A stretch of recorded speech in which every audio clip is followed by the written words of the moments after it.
प्रभु यीशु मसीह की जय। आप सब अच्छे हैं ना? मैं विश्वास करती हूँ कि प्रभु ने आप सबको अच्छे से रखा होगा। फिर एक बार प्रभु ने हमें मौका दिया है कि हम एक दूसरे के सामने आ सके और प्रभु के वचनों के द्वारा एक दूसरे से बात कर सके, मेल मिलाप कर सके। इसलिए मैं प्रभु को धन्यवाद देती हूँ। आज आप सबके लिए भी मैं धन्यवाद देती हूँ कि आप अपना समय निकाल के वीडियो देखते हैं, शेयर करते हैं, लाइक करते हैं। इसलिए मैं सबको धन्यवाद देती हूँ। आइए प्रियो, आज हम प्रार्थना करेंगे और आज का जो वचन है वो देखेंगे कि प्रभु की क्या इच्छा है आज के लिए। Thank you Jesus. धन्यवाद देती हूँ प्रभु जी, इस समय के लिए धन्यवाद देती हूँ प्रभु जी। सब लोगों के लिए धन्यवाद देती हूँ प्रभु।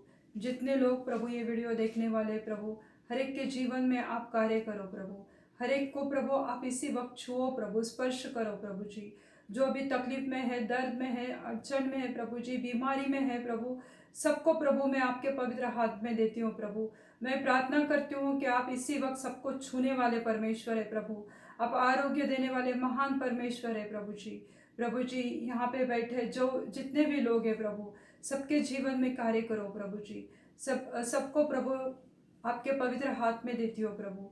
जो भी वचन है प्रभु, वो भी मैं आपके पवित्र हाथ में देती हूँ प्रभु। प्रभु आज आप कार्य करो प्रभु, बहुत अच्छे कार्य करो प्रभु जी, बहुत अच्छे कार्य करो प्रभु जी। हर एक को छुटकारा दो प्रभु जी, हर एक को बीमारी से, तकलीफों से, दर्द से प्रभु छुटकारा दो प्रभु। अकेलेपन से छुटकारा दो प्रभु, क्यों तो आपका वचन कहता है जहाँ पे 2 या 3 मेरे नाम से इकट्ठा है वहाँ पे मैं हूँ। प्रभु आप इस वक्त आप हमारे बीच में मौजूद हो प्रभु, इसलिए मैं आपको धन्यवाद देती हूँ प्रभु। आगे का सब समय आपके पवित्र हाथ में देती हूँ। प्यारे प्रभु यीशु मसीह के नाम से मांगती हूँ, आप इसे सुनिए और दया से कबूल कीजिए। आमीन। Thank you Jesus. प्रभु का हम धन्यवाद देते हैं क्यों तो प्रभु सबको देखता है प्रभु की नज़र हर एक के ऊपर रहती है। तो आज हम देखेंगे कि 10 कुंवारियाँ जो उसका दाखला है, तो वो बहुत बार हमने सुना है, पर आज पता नहीं, मुझे ऐसा लग रहा था कि ये वचन पे मैं आज हम मनन करेंगे। तो मत्ती का सुसमाचार उसका 25वां अध्याय और पहली आयत में हम देखते हैं कि स्वर्ग का राज्य उस 10 कुंवारियों के समान है होगा जो अपनी मशालें लेकर दूल्हे से भेंट करने को निकली। अभी इस्राएल या यहूदी लोगों में ऐसी प्रथा है या रिवाज है कि दुल्हन को लेने के लिए जब दूल्हा आता है तब सब कुंवारियाँ उसे मिलने के लिए जाती है। और ये समय सूरज है वो डूबने के बाद का ये समय रहता है, तो अंधेरा रहता है। उस वक्त सब कुंवारियाँ अपने हाथ में दिए, लैंटर्न या मशाल लेके उससे मिलने जाती है और दूल्हा आता है और अपने दुल्हन को अपने साथ लेकर जाता है।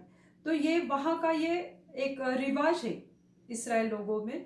तो उसी तरह से दूल्हा आने वाला था और 10 कुंवारियाँ थे।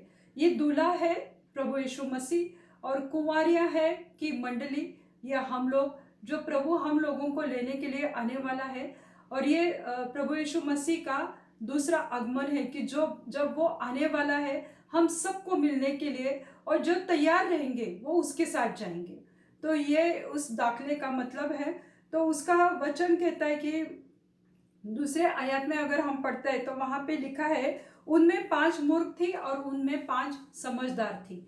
जो मूर्ख थी कुंवारियाँ, वो अविश्वासु थी, और जो समझदार थी वो विश्वासु थी, यानी प्रभु पर विश्वास करने वाले थे, बिलीवर्स थे। और ये जो मूर्ख थी वो अनबिलीवर्स थे, वो प्रभु को नहीं जानते थे। और मूर्ख जो थी तो मतलब वो सिर्फ प्रभु प्रभु करने वाले, हिपोक्रेटिक या जिसको बोलते हैं दिखावा करने वाले। और जो समझदार थी वो प्रभु को सच्चे हृदय से, सच्चे मन से प्रीति करने वाली थी। तो ये जो कुंवारियाँ है, तो इसका मतलब ये नहीं कि सिर्फ लड़कियाँ या लेडीज के लिए ये दाखला है, नहीं प्रियो, ये सबके लिए, जेंट्स, बड़े बुजुर्ग, जवान, नौजवान, सबके लिए, स्त्री पुरुष, सबको प्रभु कहता है मंडली। और वो मंडली को देखने के लिए, मिलने के लिए प्रभु आ रहा है। तो उस टाइम पे हमने देखा कि जैसे कि ये 5 कुंवारियाँ हैं, तो उसमें 5 मूर्ख है और 5 समझदार हैं। तीसरे वचन में लिखा है कि मूर्खों ने अपने मशाले तो ली, परंतु उन्होंने अपने साथ तेल लेने को वो भूल गए। और दूसरे जो 5 थी उन्होंने अपने साथ मशालें ली, क्यों तो वो शाम का वक्त था, प्रभु से मिलने का था, और मशालों के साथ उन्हें अपने कुपियों में तेल भी लिया था। जो कुपियों में तेल रखा जाता है, वो जो बर्तन रहता है, वो लेकर वो 5 समझदार जो थी वो आए थे।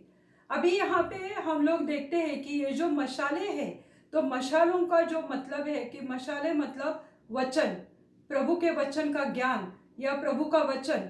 मशालों में या लैंटर्न में या दीप जो साथ में है, उससे हमें प्रकाश मिलता है। वचन जो हमारे हाथ में है, उससे हमें ज्ञान मिलता है कि प्रभु हमसे क्या कहना चाहता है, प्रभु का वचन क्या कहता है, प्रभु की इच्छा हमारे लिए क्या है। इसका मतलब है वो जो मशाले जो दिखाई है यहाँ पे, वो उसका प्रतीक है कि वो उजाले का दर्शक है। तो हमारे घर में जब शाम हो जाती है, अंधेरा पड़ता है, तो हम लोग वो मशालों को मतलब वो लाइट को ऑन करते हैं, बटन को, तो हमारा घर जगमगा उठता है, क्यों तो घर में अंधेरा होता है। जहाँ पे अंधेरा रहता है और उजाला आता है, तो अंधेरे को हटना पड़ता है। अंधेरे की जगह उजाला लेती है और उजाला चमक देता है। अगर रात भर हम ऐसे बैठे रहेंगे, तो लाइट नहीं लगाएंगे, तो अंधेरे में रहेंगे। पर हमें उठकर चलकर हमारे बोर्ड तक जाना पड़ता है और बटन ऑन करना पड़ता है, तब लाइट लगती है। तो हमें मतलब वो उसके लिए थोड़ा काम करना पड़ता है। वचन को हमें देखना पड़ता है, हमें खोलना पड़ता है, हमें पढ़ना पड़ता है, तभी हमें मालूम पड़ता है कि प्रभु का वचन क्या कहता है। और जो यहाँ पे लाइट जो है वो मशाले है, और जो तेल है, तो तेल क्या दर्शाता है? तेल दर्शाता है प्रभु की कृपा, प्रभु की ग्रेस, प्रभु के सच्चा विश्वास, प्रभु के साथ अपना अच्छा संबंध, हमारी सहभागिता परमेश्वर के साथ। और दिखाता है सामर्थ। तेल दिखाता है अभिषेक।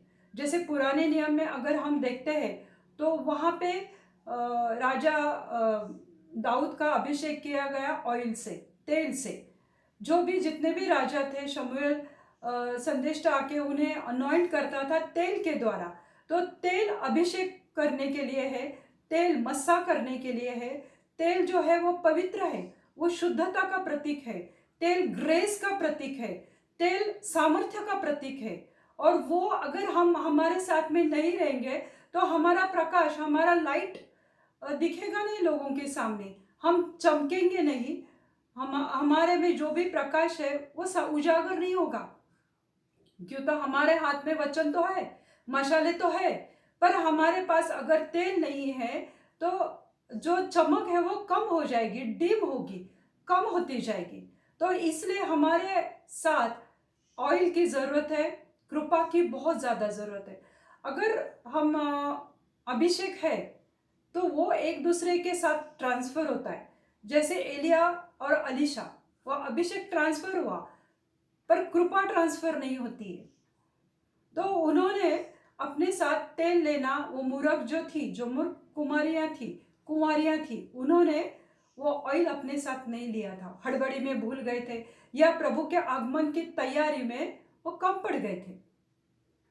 और जो दूसरी समझदार थी, उन्होंने अपने साथ ऑयल भी लिया था, क्यों तो रात भर वो मशाले चल रही थी, रात भर वो मशाले चालू थी, तो उसे ऑयल की ज़रूरत थी। जब तक ऑयल या तेल उसमें नहीं डाला जाएगा, तो मशाले डिम होती जाएगी, उसका उजाला कम होते जाएगा, वो बुझने लगेगी। और जब ऐसा हुआ कि बहुत रात हो गई, और सब कुंवारियाँ, 10 कुंवारियाँ, यहाँ पे गौर करने वाली बात है कि सिर्फ मूर्ख ही नहीं, पर जो समझदार थी कुंवारियाँ, सब ऊँघने लगी और सबको नींद लग गई। जो तैयारी करते हैं, फिर भी प्रभु के साथ रहते हैं, फिर भी प्रभु का वचन कहता है कि अगर धर्मी गिर जाएगा 7 से लेकर 70 बार तक, फिर भी प्रभु उन्हें उठाता है। पर जिन्होंने तैयारी नहीं की पूरे मन से, तो उनको कौन उठाएगा?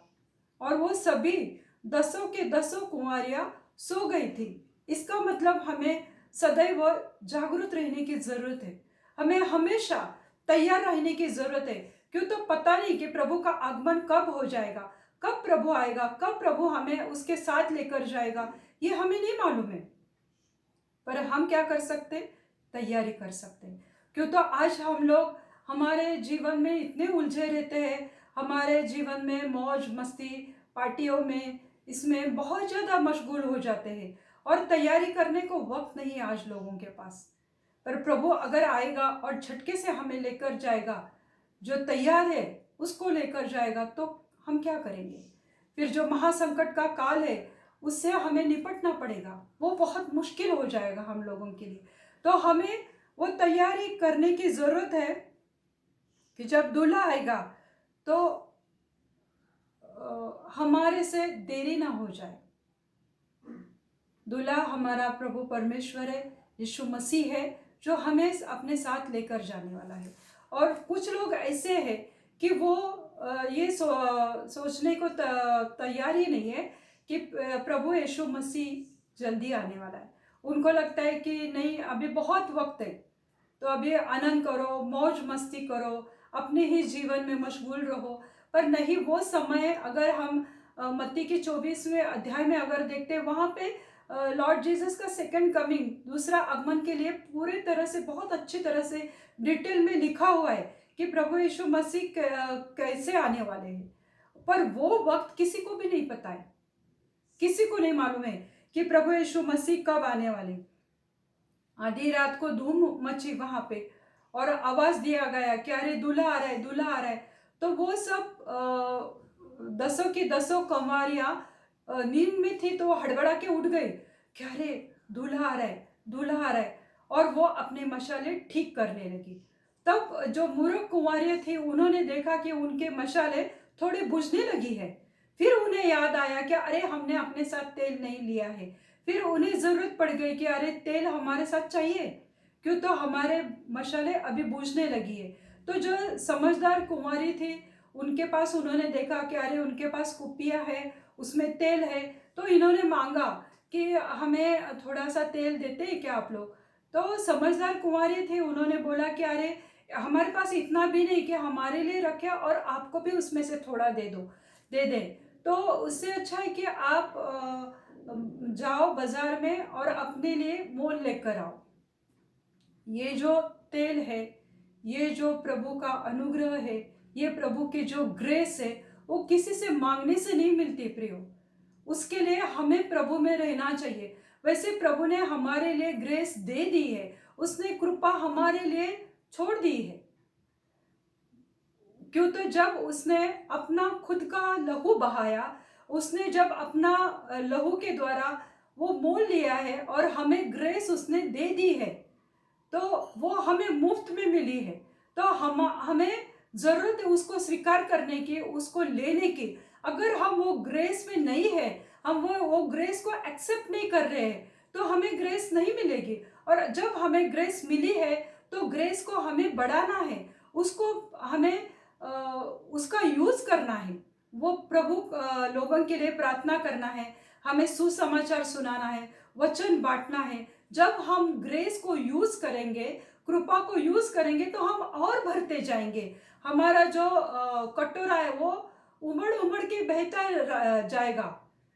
क्यों? तो हम ग्रेस को यूज़ कर रहे। अगर हम उस ग्रेस को यूज़ नहीं करेंगे तो वो ग्रेस उधर के उधर ही रहेगी।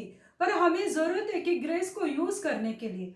अभी जो मूर्ख थी, वो सिर्फ प्रभु प्रभु करने वाली थी। मैंने देखा है कि कोई कोई लोग ऐसे रहते हैं कि हर एक सेंटेंस में वो प्रभु, नहीं प्रभु की वजह से, प्रभु प्रभु।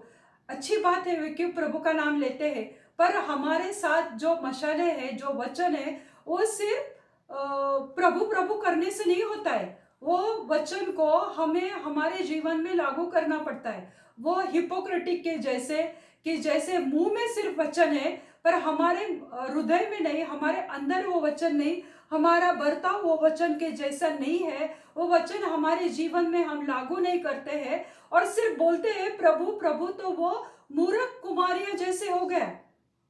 आज हम लोग देखते हैं कि सिर्फ प्रभु प्रीचर्स जो है, कोई कोई कि वो सिर्फ प्रचार करते हैं, प्रभु का वचन सिखाते हैं, और वो वचन एक बिजनेस के तरह वो यूज करते हैं। प्रभु का वचन बिजनेस नहीं है, पैसा कमाने का जरिया वो नहीं है, वो सुसमाचार बांटने के लिए है। प्रभु ने हमें मुफ्त में दिया है, तो हमें सुसमाचार बांटने का है। तो अगर हमें प्रभु ने ग्रेस दिया है, कृपा दी है वचन बांटने के लिए, तो उसे हमें यूज करना है। उसे हमें एक बिजनेस की तरह कि बाबा वचन है, एक सुसमाचार दे दिया, उसका थोड़ी तैयारी की, लोगों के सामने आए, वचन बांटा, यहाँ तक हमारा काम नहीं है। क्यों? तो जब प्रभु आएगा तो वो हमें परखने वाला है। उसे पता है कि कौन कितने पानी में है, कौन कितने गहराई में है, कौन कितना तेल यूज कर रहा है, किसके मशाले जल रही है और किसके मशालों में वो ताकत है उसको जला के रखने के लिए। वो कब जलेंगे? जब उसमें तेल डाला जाएगा। सिर्फ वचन कहने से या बोलने से कुछ नहीं होता है। अभी तेल का मतलब है, जैसे मैंने बताया कि कृपा है, और ये जो है अनुग्रह, उसका मतलब है कृपा यानी ग्रेस। पर मसा जो रहता है, अभिषेक रहता है, वो बांटा जा सकता है, ट्रांसफर होता है एक से दूसरे के लिए। अगर कोई बहुत बड़ा प्रभु का सेवक है, वो अपने सर पे हाथ रख के प्रार्थना करेगा, तो वो मसा ट्रांसफर होता है। पर ग्रेस, कृपा ट्रांसफर नहीं होती। क्यों? तो वो प्रभु यीशु ने दी है। कोई सेवक के द्वारा या कोई स्वर्ग के दूत के द्वारा भी वो हमें नहीं मिल पाती है। कृपा, कृपा के लिए प्रभु यीशु मसीह ने मोल दिया है। तो हमें ये जो तेल है हमारे साथ, उसको हमें देखना चाहिए। क्यों? तो वो शुद्ध है, वो पवित्र है, और उसका उसी तरह हमें यूज करना है, वो कृपा का। और मशालों का भी जो वचन प्रभु ने हमें दिया है, अगर हम 10वें वचन में देखते हैं कि 9वें वचन में देखते हैं कि वो लोग खरीदने गए तेल। रात का समय था, वो पता नहीं उस समय वो तेल उनको बाजार में मिलेगा या नहीं मिलेगा। पर वो मूर्ख थे ना, उन्होंने सोचा नहीं कि अगर हम यहाँ पे रहेंगे, रिपेंट करेंगे, परमेश्वर को बताएंगे कि प्रभु जी आपकी ग्रेस हमारे साथ है, भले अभी हमारे मशाले बुझ रही है, पर वो उस वक्त रिपेंट करते थे, तो प्रभु शायद उनको अंदर लेता था। उनकी तैयारी पूरी तरह से नहीं थी, पर वो गई तेल लाने के लिए। जब प्रभु यीशु मसीह का समय हो गया, उसी तरह जब प्रभु यीशु मसीह का समय होगा और हम तैयारी में नहीं रहेंगे, हम हमारे चीज़ों में उलझे रहेंगे, मौज मस्ती करते रहेंगे, या हमारे तकलीफ़ों में उसी में घिरे रहेंगे, तो प्रभु यीशु मसीह कब आएगा, कब हमें साथ लेकर जाएगा, ये हमें पता नहीं, और हम तैयारी में नहीं रहेंगे। आज हमें सोचने का समय है कि हमें तैयारी करनी चाहिए, कि हमें पता नहीं कि परमेश्वर कब आने वाला है। और वो चली गई तेल लाने को। जब वो तेल लाने के लिए वो चली गई, तो प्रभु दूल्हा आया, और जो तैयार थे उन्हें अपने साथ वो लेकर गया, और दरवाजा बंद हो गया। फिर ये लेकर आए दौड़े दौड़े तेल, और कहने लगे, स्वामी स्वामी दरवाजा खोलो। दरवाजा खटखटाने लगे, हे स्वामी दरवाजा खोलो, दरवाजा खोलो। पर वो दरवाजा बंद हो गया था। तो प्रभु यीशु मसीह ने उनको क्या कहा? तो उसने उत्तर दिया, मैं तुमसे सच कहता हूं कि तुम्हें मैं नहीं जानता हूं। तब प्रभु यीशु मसीह कहेगा कि मैं सच कहता हूं कि मैं तुम्हें नहीं जानता हूं। प्रभु ये कहेगा हमें, तो हमारी कितने हमें उस वक्त कितनी तकलीफ होगी हमें, कि प्रभु कहेगा। क्यों? तो प्रभु कहता है कि मैंने तुम्हें एक अच्छा दोस्त समझा, मैंने तुमसे बहुत प्यार किया, मैंने मेरा प्रकाश तुम्हारे साथ दिया, मैंने मेरा वचन तुम्हारे साथ दिया, वो ऑयल, वो ग्रेस मैंने तुम्हारे साथ दी है, वो सामर्थ मैंने तुम्हारे साथ दिया, पर तुमने अपने हृदय में मुझे कभी नहीं अपनाया, कभी तुमने अपने हृदय से मेरे साथ प्रेम नहीं किया है। तो प्रभु यीशु मसीह हमें कहेगा कि तुमने मुझे कभी नहीं प्रेम किया, मैंने तुम्हारे साथ प्रेम किया, पर तुमने किया क्या? अभी दरवाजा बंद हो गया, अभी मैं तुम्हें नहीं पहचानता। और जब ये बातें होंगी, तो क्रिश्चियन लोग ऐसा सोचेंगे कि प्रभु का कुछ लोग सोचते हैं कि प्रभु को आने को बहुत देर है, अभी ये समय नहीं हुआ है, पर ये सही में हमसे बहुत देर हो जाएगी। तो आज हमें ज़रूरत है कि प्रभु का वचन अपने हृदय में सही तरह से डालने की, और वो वचन के अनुसार हमें प्रभु ने कृपा दी है उसका यूज़ करने के लिए। अभी यूहन्ना 10:9 में अगर देखते हैं तो वहाँ पे लिखा है कि प्रभु कहता है, प्रभु यीशु मसीह कहता है कि द्वार मैं हूँ, और यदि तुम मेरे द्वारा भीतर प्रवेश करोगे तो तुम उद्धार पाओगे। अगर प्रभु यीशु मसीह खुद द्वार है, उसके द्वारा हम आते हैं तो हमें उद्धार मिलेगा, हमें शांति मिलेगी, हमें आराम मिलेगा। प्रभु हमें हमसे प्यार करता है, वो हमें बहुत प्यार करता है। तो अगर हम वो प्रभु मसीह जो द्वार है उसके द्वारा अगर हम जाते हैं तो हमें उद्धार मिलता है, हमें सॉल्वेशन मिलता है। तो हमें वो लेना चाहिए। अभी ये अगर मत्ती 25:10 में लिखा है, उसके अनुसार जब दरवाज़ा बंद हो जाएगा, हम लोग कितना भी खटखटाएंगे तो वो खोला नहीं जाएगा। वो दरवाज़ा क्या है? दरवाज़ा है उद्धार का दरवाज़ा। वो दरवाज़ा है प्रियो दया का दरवाज़ा, ग्रेस का, कृपा का दरवाज़ा, रिपेंटेंस का, पश्चाताप का दरवाज़ा है। वो दरवाज़ा है विश्वास का और आशा का दरवाज़ा है। हमें वो दरवाज़ा जो है वो विश्वास का है, वो दरवाज़ा है कृपा का। क्यों? तो वो खुला था जब वो, उसमें आशा थी कि प्रभु हमें अपने साथ लेकर जाएगा। और वो दरवाज़ा है प्रभु यीशु मसीह का हृदय। अगर वो परमेश्वर का हृदय है, हम प्रभु मसीह का हृदय को हम खोलेंगे, प्रभु मसीह ने हमारे लिए वो हृदय खोला है, हमें ज़रूरत है वो हृदय में प्रवेश करने की। प्रभु यीशु मसीह आज खटखटाया हमारा हृदय, वो दरवाज़ा खटखटा रहा है, वो भी हमारे हृदय में आना चाहता है, उसे हमें उद्धार देना है। वो चाहता है कि हमें विश्वास में हम बढ़े, हमारा तारण हो, हमारा उद्धार हो, हमारी बेदारी हो, और हम उसके साथ जाए। वो चाहता है, पर हम क्या चाहते हैं? हमने वो तैयारी नहीं की। हमने ना प्रभु से उतना कभी प्यार किया है, ना हमने हमारे वक्त हमने प्रभु के साथ गुजारा है। जितना वक्त हम प्रभु के साथ गुजारेंगे, जितना समय हम प्रभु को देंगे, जब वो आएगा तो वो हमें याद करेगा। वो 10 कुंवारियां थे जिसमें से जो 5 समझदार थी, जो 5 जो सही में अच्छी मंडली थी, उनको प्रभु अपने साथ लेकर जाने वाला है। जो मंडली वचन के ऊपर आधारित है उसको प्रभु अपने साथ लेकर जाने वाला है। और जो दुष्ट लोग हैं, जो सिर्फ दिखावा करने वाले, जो सिर्फ प्रभु प्रभु अपने मुंह से कहने वाले लोग हैं, पर उनके हृदय में परमेश्वर नहीं है, उनके हृदय में प्रभु का वचन कार्य नहीं कर रहा है, वो उनको अपने साथ नहीं लेकर जाने वाले। क्यों? तो वो हिपोक्रेटिक है, जो वचन का व्यवसाय करते हैं, जो वचन का यूज करते हैं समाचार सुसमाचार करने के लिए नहीं, तो एक बिजनेस के जैसे यूज करते हैं। प्रभु उनको मूर्ख कहता है, उन्हें वो अपने साथ वो मंडली को हरगिज नहीं लेकर जाएगा।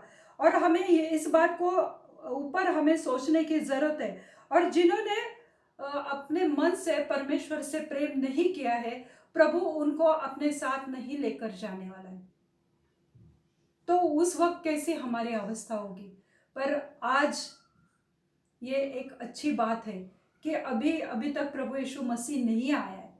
ये हमारे लिए बहुत अच्छी बात है कि अभी भी हमारे पास वक्त है, हमारे पास वक्त है रिपेंटेंस का, पश्चाताप करने का, उसके साथ आने का, उसके लिए उसके ऊपर प्रेम करने का। जो मशाले हमारे हाथ में है, जो वचन का ज्ञान हमारे हाथ में, उसको सुलगाते रखने का, वचन पे मनन करने का, बाइबल पढ़ने का हमें प्रभु ने मौका दिया है। हम प्रभु को धन्यवाद करना चाहिए कि प्रभु अभी तक नहीं आया है, हमारे पास वक्त है। ये सुसमाचार है कि हमारे पास वक्त है, वक्त रहते हमें सुधरना चाहिए और हमें वक्त के साथ प्रभु को लेकर आगे चलना चाहिए। अगर हम प्रभु के साथ रहेंगे तो जब प्रभु आएगा हम तैयार रहेंगे और प्रभु फिर हमें लेकर जाएगा अपने साथ। अगर हम तैयारी नहीं करेंगे, अगर हम मूर्ख कुमारियों के जैसे हम अपने ही कामों में मशगूल होते रहेंगे, अपने अपने ही पापों में घिरे रहेंगे। क्यों? तो जो पापों में है, पाप में पड़े हैं, पश्चाताप नहीं किया है, उनको प्रभु प्रभु नहीं लेकर जाने वाला है। अगर आज हम पाप में हैं, हम गलतियां कर रहे हैं, हम व्यभिचार में हैं, हम हमारे बहुत सारे शराब के नशे में हैं, ड्रग्स में हैं, तो आज हमें प्रभु ने मौका दिया है कि हम पश्चाताप करें, रिपेंटेंस करें और उसको उसको क्षमा मांगे, मतलब पश्चाताप करें। तो प्रभु क्षमा करने वाला परमेश्वर है। क्यों? तो वो दयालु परमेश्वर है और वो कृपा करने वाला परमेश्वर है। वो हमें क्षमा करेगा और जब वो आएगा तब हम तैयार रहेंगे। अब हमें वक्त है, प्रभु ने दिया है हमें वक्त तैयार होने के लिए। क्यों? तो प्रभु यीशु मसीह द्वार है। उस द्वार के द्वारा हमें अंदर जाने का मौका मिलेगा। और जो दरवाजा है प्रभु यीशु मसीह का हृदय, आज हमें उस हृदय में से प्रवेश करना है। तो प्रभु हमें सब देगा, हमें चंगाई देगा, हमें आशीषित करेगा। जितना जब प्रभु यीशु मसीह आएगा, जो मृत्यु में पड़े हैं वो भी उठने वाले हैं। और जिन्होंने प्रभु का उजाला अपने साथ लिया है, जिन्होंने भी प्रभु का वचन अपने साथ लिया है, लोगों को बांटा है, वो कब्रें खुलने वाली है, उनको प्रभु उठाने वाला है और वो सब परमेश्वर के साथ स्वर्ग में जाने वाले हैं। हमारा दूल्हा आने वाला है, हम उसके दुल्हन है, हम उसके ब्राइड है, हम उसके कलीसिया है। और प्रभु सब पूरे जगत को साथ में अपने साथ लेकर जाने वाला है। तो आज हम इस विषय में या इस वचन पे हम विश्वास करेंगे। आइए प्रभु मेरे प्यारों, हम प्रार्थना करते हैं और प्रभु यीशु मसीह की ओर देखते हैं। ऐसा ना हो जाए कि हम मूर्ख ठहराए जाए, ऐसा ही हो जाए कि हम समझदार या अच्छी कलीसिया, अच्छे उसके प्यारे बच्चे बन जाए और उस पर भरोसा करें। धन्यवाद देती हो प्रभु जी, धन्यवाद देती हो प्रभु जी। आपने जो भी वचन दिया है प्रभु, मैं उसके लिए धन्यवाद देती हूँ प्रभु जी, धन्यवाद देती हूँ मेरे प्यारे यीशु मसीह। प्रभु जी आज लोगों को इस वचन पे मनन करने की इच्छा दो प्रभु। क्यों? तो प्रभु आपका समय बहुत नजदीक आया है प्रभु। कुछ लोग नहीं मानते हैं प्रभु, पर आपका वह समय आ गया है प्रभु। हमें तैयारी करने का आपने मौका दिया, इसलिए मैं धन्यवाद देती हूँ प्रभु। आज भी प्रभु मेरे कोई भाई बहन प्रभु इस गलत फहमी में है कि आपको आने में देरी है प्रभु, आज उनके हृदय को छुओ प्रभु, उनको स्पर्श करो प्रभु, उनको आप आरोग्य से भरो प्रभु, उनके हृदय में प्रभु आप कार्य करो प्रभु। क्यों? तो आप आने वाले हैं प्रभु जी। आप हर एक को प्रभु अपने कामों के अनुसार प्रभु आप उनको जज करने वाले हैं, उनका न्याय करने वाले हैं प्रभु जी। और जिन्होंने भी प्रभु आपकी कृपा में काम किया है प्रभु, आप उनको आपके साथ लेकर जाने वाले हैं प्रभु जी।